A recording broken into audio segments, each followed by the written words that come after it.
किसान भाइयों और बहनों और हमारे साथ जुड़ रहे सभी श्रोताओं, आप सभी का स्वागत, अभिनंदन और सादर नमस्कार। श्रोताओं, मैं हूँ ओपी राठौर और मैं हूँ रितिका। हम दोनों मिलकर पेश कर रहे हैं आपका मनपसंद और उपयोगी कार्यक्रम आधुनिक कृषि चौपाल, विज्ञान से किसान तक।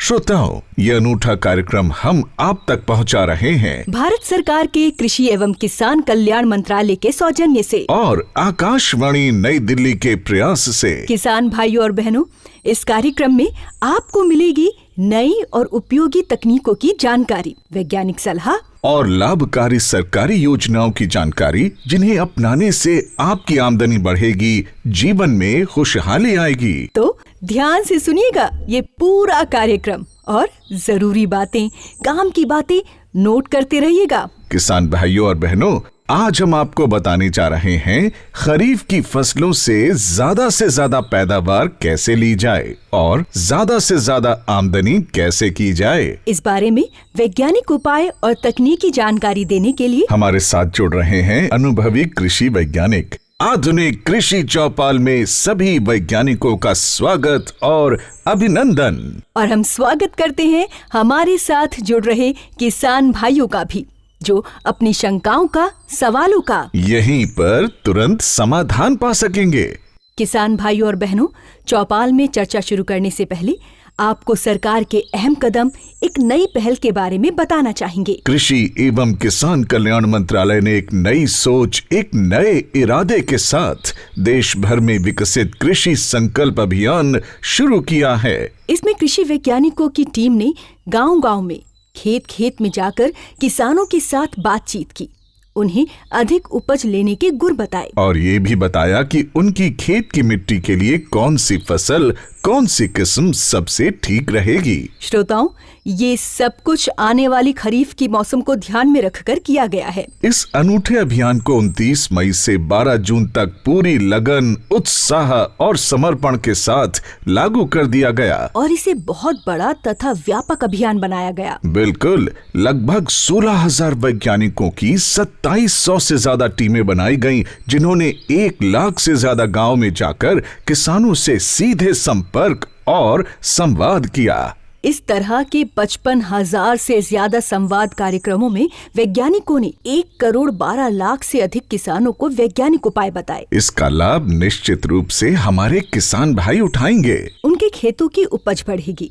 और उनकी आमदनी भी। श्रोताओं, खरीफ की फसलों में मुख्य रूप से धान, मक्का, बाजरा, कपास, गन्ना, मूंग की खेती की जाती है और आज हम उनकी उपज बढ़ाने के उपायों पर वैज्ञानिकों के साथ चर्चा करेंगे। तो सबसे पहले हम ये जानना चाहेंगे कि ये जो विकसित कृषि संकल्प अभियान चलाया गया, ये कितना सफल रहा और इसके अंतर्गत किसानों को खरीफ फसलों की उपज बढ़ाने की जो तकनीकें बताई गई, वो कितनी असरदार होंगी, उसका क्या लाभ होगा किसानों को। बेशक, इन सवालों का जवाब देने के लिए हमारे साथ हैं नई दिल्ली के प्रसिद्ध भारतीय कृषि अनुसंधान संस्थान के निदेशक doctor C.H. Srinivas Rao ji. Doctor साहब, स्वागत है आपका।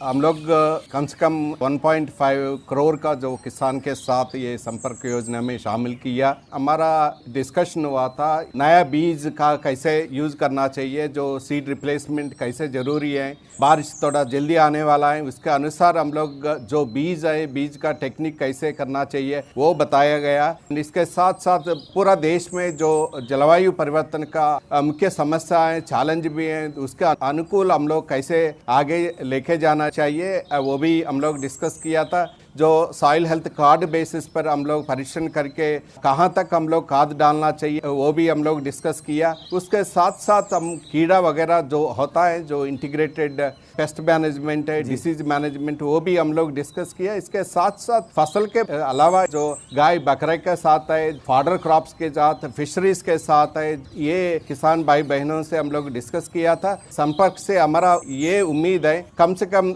2 से 3% फसल का बढ़ोतरी होने के लिए संभावना है। श्रोताओं, खरीफ में बुआई से पहले हर किसान सोचता है कि कौन सी फसल लगाऊं, कौन सी किस्म चुनूं जो ज्यादा पैदावार दे, ज्यादा मुनाफा दे। इस अहम सवाल का जवाब दे रहे हैं भारतीय कृषि अनुसंधान संस्थान के संयुक्त निदेशक रविंद्र पडारिया। जैसे ही खरीफ मौसम आता है, किसानों की चिंताएं बढ़ जाती हैं और विशेषकर मौसम परिवर्तन के कारण।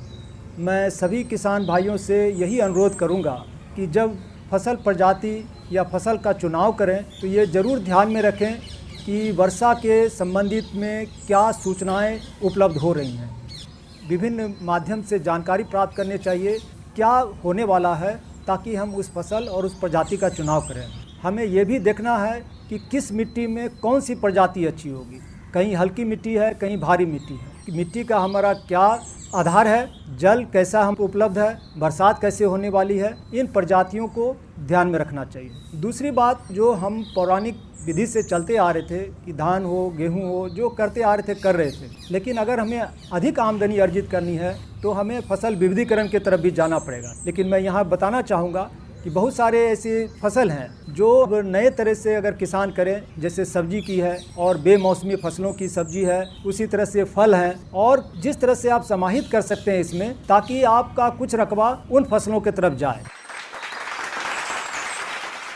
हमारे साथ एक किसान हैं सतपाल जी।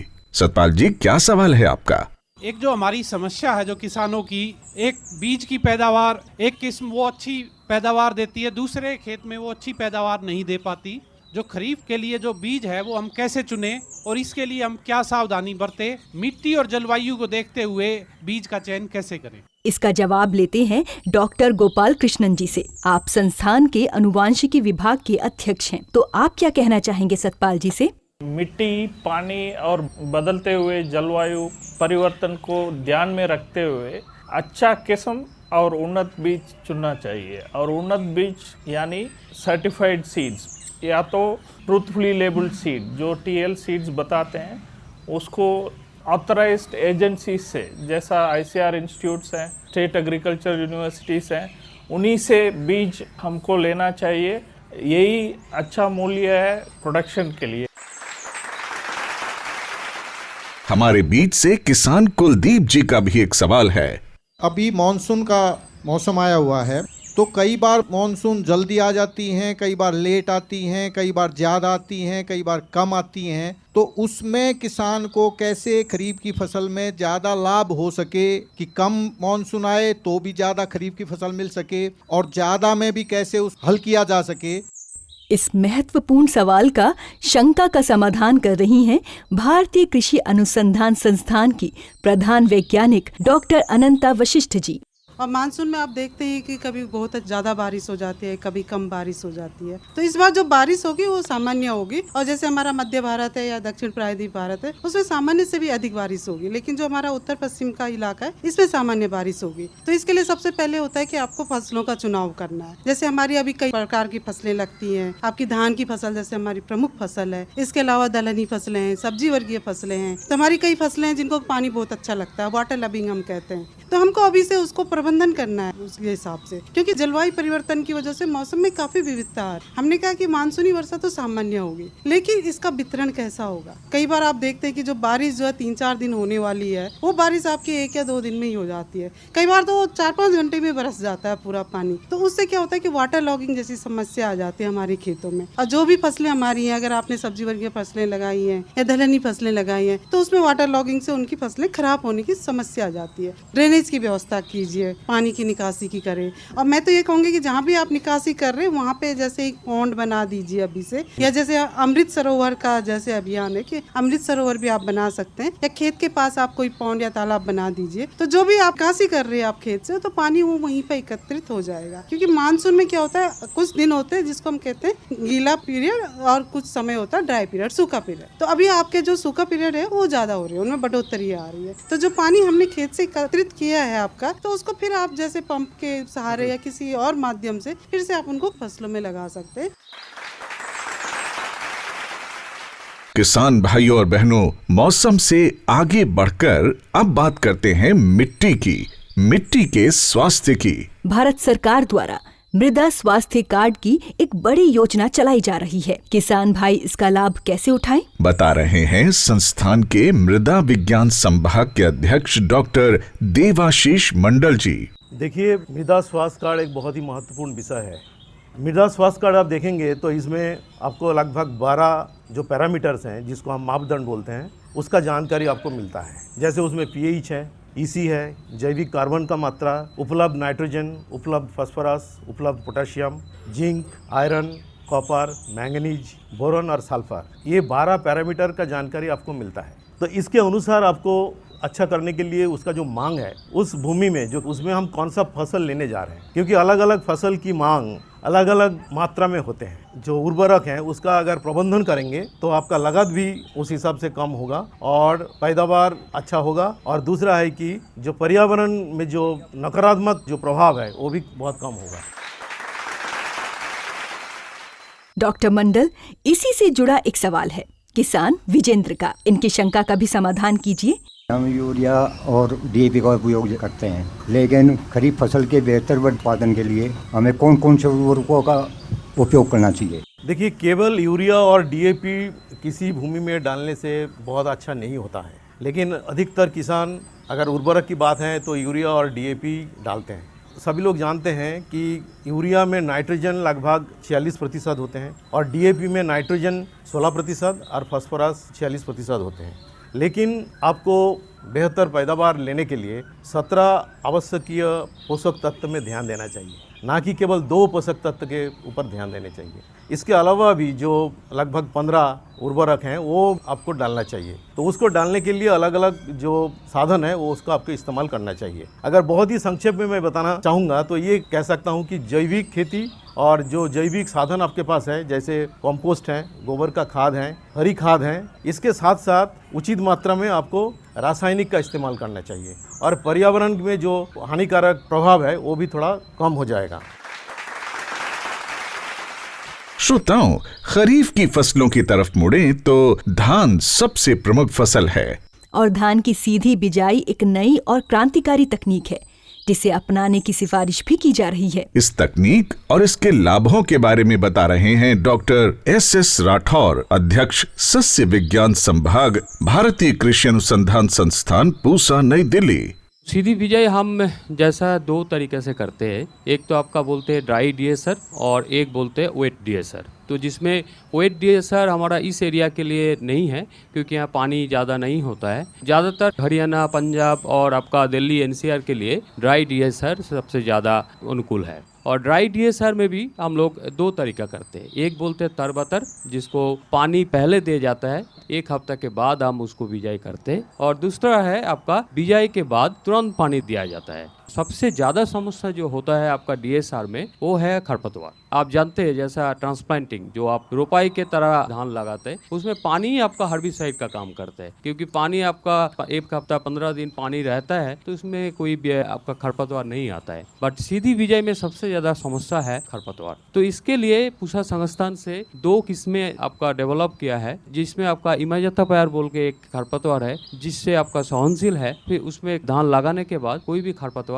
नहीं आता है आप इमाजथा का स्प्रे करेंगे तो ऐसा ही है। 1500 पूसा बासमती 1509 जिसका सुधार करके हम बनाया है पूसा बासमती 1985 और पूसा बासमती 1121 जिसका सुधार करके हमने बनाया है पूसा बासमती 1979। ये दोनों किस्में जो है आपका इमाजथापायर से सहनशील है, तो ये दोनों किस्में आप लगा सकते हैं। इसके बाद खाद के मात्रा जो है आप 50 किलो डीएपी और 30 से 40 किलो एमओपी और 10 किलो जिंक रख सकते हैं। और बिजाई से पहले आप इसको सीड ट्रीटमेंट जरूर कीजिए और सीड ट्रीटमेंट के लिए आप बेबिस्टिन का घोल 10 लीटर पानी में उसके साथ 2 ग्राम स्टेप्टोसाइक्लिन मिला दीजिए। तो सीड ट्रीटमेंट करके आप 8 किलो जो बीज है 10 लीटर पानी में डाल के इसको भिगा दीजिए ओवरनाइट और उसके बाद सुखा के थोड़ा सा छाया में फिर इसको आप बिजाई कीजिए। जब आप बिजाई करने के बाद कोई खरपतवार नहीं डालना है, 48 घंटे के बाद आप पेंडिमिथलिन बोल के एक हर्बिसाइड आता है जो प्री इमरजेंस है, इसको आप 1200 से 1500 ml लेके 250 लीटर पानी में डाल के इसको इस्तेमाल कीजिए। तो इसमें क्या होता है, कुछ खरपतवार है वो नहीं आएगा। इसके बाद सीधी बिजाई का देखिए 3 लाभ है। एक तो सबसे ज्यादा लाभ इसमें पानी का बचत, इसमें 30 से 35% पानी का बचत होता है। दूसरा जो लाभ है जिसमें हम ट्रांसप्लांटिंग करते हैं, रोपाई में हमें 1 एकड़ में 4,500 से 5,000 के आसपास खर्चा होता है, तो सीधी बिजाई में ये खर्चा आपका लाभ हो जाएगा। और तीसरी लाभ है वो हमारा जलवायु के लिए, क्योंकि हम लोग जो रोपाई करते हैं तो इसमें आपका मीथेन का जो एमिशन है, ग्रीन हाउस गैस, वो बहुत ज़्यादा होता है। बट DSR में आपका 30% 35% के नीचे आपका एमिशन होता है, तो इसमें जलवायु के लिए भी लाभ है। तो किसान और जलवायु सबके लिए सीधी बिजाई काफ़ी लाभदायक है। आधुनिक कृषि चौपाल पर फसलों पर अपनी चर्चा आगे बढ़ाने से पहले ये जानते हैं कि जलवायु परिवर्तन की चुनौती से किसान भाई कैसे निपटे, क्या उपाय किए जाएं? ये अहम जानकारी दे रहे हैं डॉक्टर CH श्रीनिवास राव जी। आजकल जो कृषि में मुख्य समस्या है, एक जलवायु परिवर्तन है, जो मानसून का इश्यूज है, इसके बाद लास्ट में मार्केट्स है। ये दोनों मुद्दा मानसून एंड मार्केट्स को डील करने से हम लोग का खेती भारत में काफी तरफ सक्सेस होगा। पानी का सही से बंदोबस्त करना चाहिए। जो पानी है को हम कोई फार्म पॉन्ड के रूप में ये संरक्षण करना चाहिए। उसके साथ साथ जैसा हमारा साथी लोग बताए तो इसको माइक्रो इरिगेशन वगैरह भी देना चाहिए। लेकिन जब पानी का हम लोग फार्म पॉन्ड में हम लोग इकट्ठा कर दिया तो उसके साथ साथ हम एग्रो एडवाइजरी को ध्यान रखना चाहिए। आजकल IRI पूसा संस्थान भी एग्रो एडवाइजरी देता है। अगले 2 दिन में बारिश आ रही, उस समय में ये पानी नहीं यूज नहीं करना चाहिए। जो हमारा फार्म पॉन्ड में संरक्षण होना चाहिए, जब जरूरत आई तो वो क्रिटिकल स्टेजेस में होना चाहिए। उसके साथ साथ जो लेट होने से हम लोग लंबी वाला बीज से शॉर्ट ड्यूरेशन बीज लेना चाहिए था, और भी थोड़ा लेट होने से हम लोग इन दलहन का क्रॉप से सीरियल क्रॉप्स को वो लोग लेके जाना चाहिए। इनके अनुसार जो बारिश कम होने से हम खाद जो पहले हम लोग रिकमेंड किया था 100 किलो 120 किलो उतना ज़्यादा नहीं डालना चाहिए, इससे नहीं तो नुकसान भी होगा, देन हमारा खर्चा भी ज़्यादा होगा। इस सिलसिले में एक सवाल ये भी उठता है कि क्या मौसम का पूर्वानुमान लगाकर फसलों को कीड़ों के प्रकोप से बचाया जा सकता है? क्या इसके लिए कुछ योजना बनाई जा सकती है? ये अहम जानकारी दे रही हैं डॉक्टर अनंता वशिष्ठ। तो हमारे संस्थान ने काफ़ी फॉरवार्निंग मॉडल बनाए हैं, और जैसे कि मौसम में जो आर्द्रता होती है और तापमान होता है, तो इसका कीड़े और बीमारी आने पर इसका काफ़ी सकारात्मक रिलेशनशिप है। तो इसके लिए हमारे संस्थान ने या हमारे भारतीय अनुसंधान संस्थान के अलावा और भी जो हमारे रिसर्च इंस्टीट्यूट हैं, उन्होंने कई फॉरवार्निंग मॉडल डेवलप किए जो मौसम आधारित है। अभी धूप लगी है, शाम तक आप देखेंगे कि बारिश आ रही है, तो कई बार आपका फसल में कीड़े हैं या बीमारियां हैं, आपने देखा कि मौसम अच्छा खुला हुआ है तो जाके उसमें छिड़काव कर लिया और शाम को आपका बारिश आ गया, तो आपका वो सारा जो भी कीटनाशक था या जो आपने बचाव के लिए छिड़काव किया है वो सारा आपका पानी से धुल जाएगा। मेघदूत ऐप है जो हमारा भारतीय कृषि अनुसंधान परिषद और भारत मौसम विभाग ने उन्होंने साथ में मिलकर बनाया है। तो ये मेघदूत ऐप जो है आप जरूर अपने मोबाइल में डाउनलोड करिए। हमारे साथ किसान बलजीत आर्य हैं। इनका भी जलवायु परिवर्तन से जुड़ा एक सवाल है। सूखा या बाढ़ जैसी आपदा की स्थिति में खरीफ की फसल के रक्षा के लिए आकस्मिक क्या उपाय करने चाहिए? बलजीत जी, आपके सवाल का जवाब देने के लिए हमारे साथ जुड़ रहे हैं वैज्ञानिक डॉक्टर प्रलय भौमिक, आनुवंशिकी संभाग, भारतीय कृषि अनुसंधान संस्थान, नई दिल्ली। जहाँ सूखा प्रभावित क्षेत्र है वहाँ हमको जैसा आकस्मिक फसल प्रणाली उसके अंदर में जो योजना दिया है, जैसा कि सूखा अलग अलग समय में आएगा, लेकिन क्या है कि उसके साथ हमको इनपुट्स को रेडी रखना है। जैसा कि उस समय में जो वैरायटी चाहिए, उस समय में उसका मंजी चाहिए, बीज चाहिए, वो सबको हमने कम्युनिटी नर्सरी के हिसाब से, क्योंकि पहले ही रेडी रख देंगे नहीं आएगा तो भी नष्ट होता है, तो कुछ परसेंटेज एरिया के लिए हमको कम्युनिटी नर्सरी पद्धति द्वारा उसको कर सकते हैं। ये बहुत अच्छा तरह से सहकार पद्धति से बहुत अच्छा चलेगा। दूसरा है कि जैसा हमने कहा तो मिट्टी के अंदर में मॉइस्चर को बढ़ाना है, तो उसमें मल्चिंग की पद्धति है कि नेचुरल फार्मिंग जो प्राकृतिक खेती में आपका मिट्टी के अंदर में जो पानी को जो पकड़ने का जो शक्ति है वो अच्छी रहेगी। तो वो भी जहाँ जिस क्लाइमेटिक जोन्स में उसका अच्छा है, जिस फसलों के लिए जिस हाई वैल्यू क्रॉप्स है उसमें वो भी हमको करना चाहिए। और जो स्टोरेज करने के बाद इसको अच्छी तरह से जल उपयोग क्षमता बढ़ाने के लिए हमने जो पद्धति बताया, जैसा टपक सिंचाई हो या छिड़काव की सिंचाई हो, तो उसको हमने यूज़ करना चाहिए। अभी बाढ़ की परिस्थिति में जब बाढ़ आ जाता है तो उसमें भी यही संदेह होता है कि वो किस समय में आया। अगर बरसात शुरू होने के बाद ऋतु का बिगिनिंग में ही अगर आ गया, किसान के पास बहुत समय बचा है, उसमें कुछ ऐसा फसल कर सकता है जिसका लंबा अवधि को भी कर सकता है, मीडियम ड्यूरेशन भी, जैसा दान की बात। लेकिन अगर मिड स्टेज में आता है तो वो दान कर नहीं पाएगा, दूसरा फसल को करना पड़ता है, जैसा दलहन हो या तिलहन हो उसको करना पड़ेगा। इसमें क्या है, फसल विविधीकरण को ध्यान में रखते हुए जो कम पानी जिसका है उसको प्लान करना पड़ेगा उसके अंदर में। जैसा भारत में हर जगह में फ्लैश फ्लड होता है, जो सडनली आकस्मिक रूप से आ जाता है, तो उस समय में जैसा स्वर्णा सब-1 जैसा वैरायटी है जिसमें ICR ने अपना योगदान दिया है, तो उसको अच्छी तरह से रिजल्ट है। लेकिन जहाँ पारंपरिक पद्धति में जैसे धीरे धीरे पानी बढ़ के जो होता है, जैसा बिहार से लेके ईस्टर्न उत्तर प्रदेश से लेके उड़ीसा से लेके वेस्ट बंगाल से लेके, वहाँ क्या है कि वहाँ का सूटेबल वैरायटी से, जैसा वेस्ट बंगाल और उड़ीसा में वर्षाधान है, दुर्गा है, तुलसी है, उसको हमको लेना पड़ेगा। अब हम चर्चा को आगे बढ़ाते हैं किसानों की आमदनी की ओर। बिल्कुल, तैयार उपज की बाजार से अच्छी कीमत कैसे मिले, ये जानना भी जरूरी है। और ये काम की बात, आमदनी बढ़ाने की बात बता रही हैं प्रधान वैज्ञानिक डॉक्टर हरवीर सिंह जी। सबसे पहले तो कटाई उपरांत आप अपनी फसल को भंडारण करें सही से और सही दिशा में, यानी कि उसमें नमी की मात्रा उचित मात्रा हो। उसको एकदम से कटाई के तुरंत बाद कभी भी बाज़ार ना ले जाएं। बाज़ार जाने से पहले अपने आसपास से, अपने किसान साथी भाई से, अपने जानकार व्यापारी से, और बहुत सारी चीज़ें ऑनलाइन उपलब्ध है जिसमें एगमार्क नेट है, ई-नाम है, वहाँ पे आपको डेली के जो प्रतिदिन के प्राइस होते हैं, प्रचलित भाव बाज़ार के, वो आपको जानकारी मिल जाती है। उसके अनुसार आप अपना निर्णय करें कि मुझे अपना उत्पाद किस समय कौन से मार्केट में कितनी मात्रा में लेके जाना है। आप अकेले ले जाने के बजाय किसानों का समूह बना सकते हैं, सब साथ में ले जाएंगे सामान, तो प्रति यूनिट जो लागत होगी वो कम होगी। किसान भाइयों और बहनों, आप फसल विविधीकरण अपनाकर भी उसी खेत से अपनी आमदनी बढ़ा सकते हैं। यानी मुख्य फसल के साथ कुछ अन्य फसलें भी उगाएं और अतिरिक्त आमदनी पाएं। तो इस खास जानकारी के लिए चलते हैं डॉक्टर BS तोमर जी के पास, जो भारतीय कृषि अनुसंधान संस्थान में शाक सब्जी विज्ञान विभाग के अध्यक्ष हैं। दिल्ली की विशेष रूप से मैं बात करूं तो यहाँ पे बारिश के मौसम में धान और सर्दी के मौसम में गेहूं या सरसों या कुछ क्षेत्रों में सब्जी फसलों की भी खेती हमारे किसान भाई कर रहे हैं। और आवश्यकता है कि उनको इसको भी करने के साथ साथ धीरे धीरे अपने खेती की पद्धति में बदलाव लाने की ज़रूरत है, जिसमें पत्तेदार सब्जियां, जिसमें बारिश के मौसम में हमारे किसान भाई पालक को अगेता उगा करके अच्छा पैसा ले सकते हैं, चौलाई उगा सकते हैं और विलायती पालक लगा सकते हैं।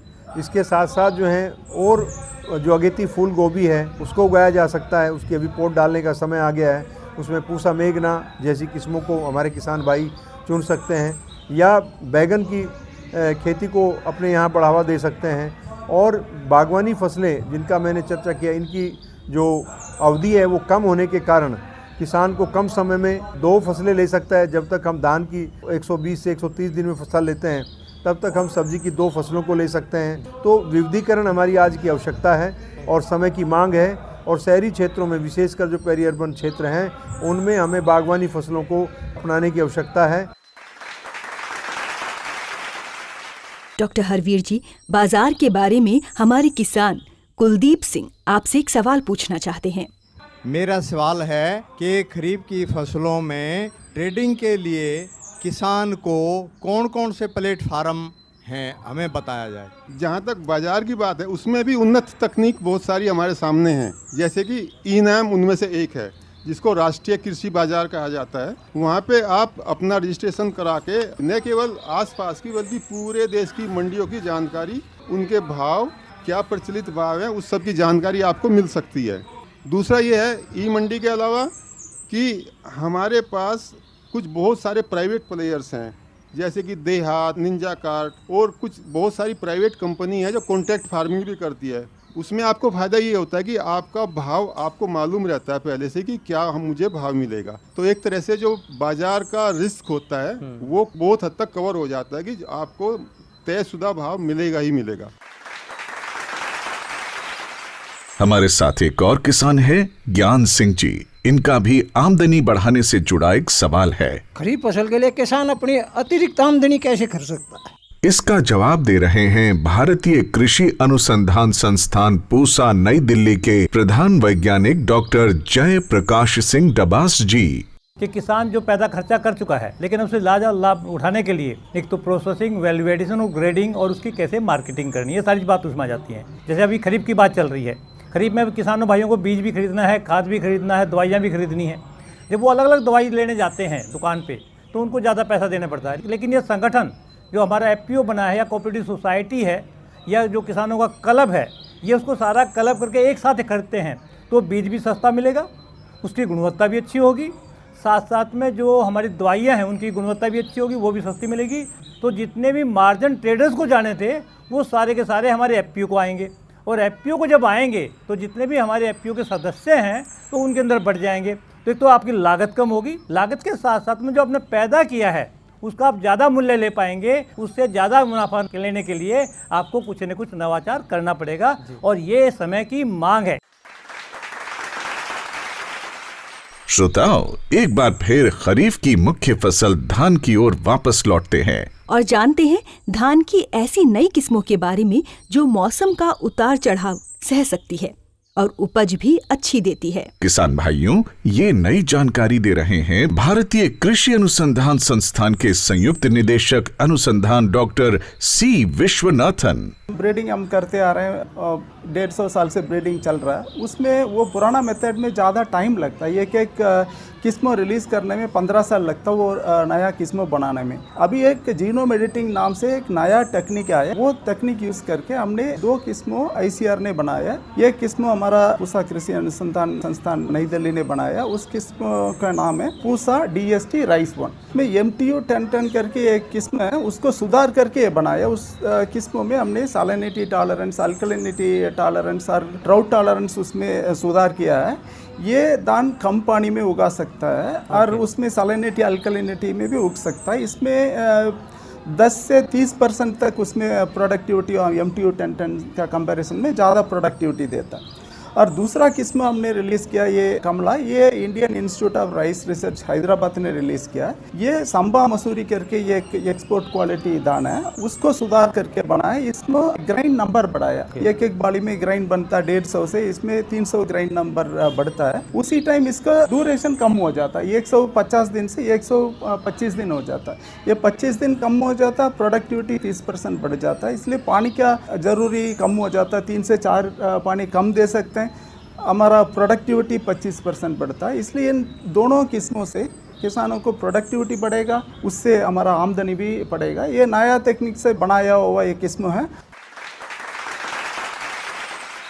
किसान भाइयों और बहनों, आपके साथ बातचीत करते हुए समय का पता ही नहीं चला और हम आ पहुँचे आज की आधुनिक कृषि चौपाल के आखिरी पड़ाव पर, यानी समापन की ओर। लेकिन इससे पहले हम धन्यवाद देते हैं, आभार प्रकट करते हैं उन सभी वैज्ञानिकों का जिन्होंने हमारे किसान भाइयों को उपयोगी जानकारी दी। हमें पूरी आशा है कि खरीफ के मौसम में इन जानकारियों का लाभ उठाकर किसान भाई खेत की पैदावार बढ़ाएंगे और अपनी आमदनी भी, खुशहाली भी। हम उन सभी किसानों का भी धन्यवाद करते हैं जिन्होंने इस बेहद खास चर्चा में भाग लेकर कार्यक्रम को अधिक उपयोगी बनाया। किसान भाइयों और बहनों, आपको हमारी आज की आधुनिक कृषि चौपाल कैसी लगी, जरूर बताइएगा। और ये भी बताइए कि कार्यक्रम आपके लिए अधिक लाभकारी और रोचक बनाने के लिए हम क्या कर सकते हैं। आपके सुझाव चाहिए हमें। आप अपने खेत खलिहान की सफलता की कहानियाँ भी हमसे साझा कर सकते हैं। आपकी ईमेल का हमें इंतजार रहेगा। ईमेल भेजने के लिए